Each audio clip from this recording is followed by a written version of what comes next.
আগামী 5 বছরে 1 কোটি বিদেশে রাখ নাদানের বাচ্চা, তুই আগামী 1 বছরে 1 কোটি মানুষ কর্মসংস্থান করবি। আজকে মেন ফ্লোর বন্ধ করে দিয়েছিস, তুই লাওসের মেন ফ্লোর বন্ধ করে দিয়েছিস। দুবাই শ্রমবাজার দিকে তাকা দেখ, শ্রমবাজার চলের কিনা। সৌদির দিকে তাকা দেখ, শ্রমবাজার চলের কিনা। তোদের কি এটাই সম্ভব হয় না যে একবারের জন্য সৌদি আরবে দুবাইতে প্রধানমন্ত্রী পাঠানো তো সম্ভব হয় না?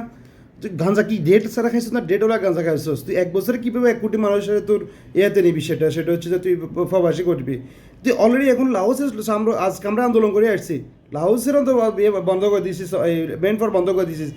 1 কোটি মানুষ কীভাবে তুই শ্রমবাজারে ইয়ে করবি? শালা বাটফার, শ্রমবাজার ইয়ে করবে 1 কোটি মানুষ শ্রমবাজার অলরেডি এখন বন্ধ করে দিয়েছিস ইয়ার ভিতরে। বাটফারের বাচ্চা, গাঁজা ডেট মানুষ শেষ হয়ে গেছে, পালা গাঞ্জা স্যারাসও দেখছে ডাক গাঁজা খাই এসে শালা চলেছে কীভাবে? গাঞ্জার বাচ্চা 1 কোটি ইয়ে করবে, ওদিকে শ্রমবাজার সব নষ্ট হয়ে যাচ্ছে, এত 1 কোটি ইয়ে করবে এতে, মানে এখানে খাওয়ার দান্দা করার জন্য। ওইদিকে তোর খবর নেই, প্রবাসী হাজার হাজার প্রবাসী কষ্ট করতেছে, সৌদি দুবাই কাতার হাজার হাজার মানুষ কষ্ট করতেছে, ওইদিকে খবর নেই, এতে 1 কোটি শ্রমবাজার ইয়ে করতেছে ফালতু।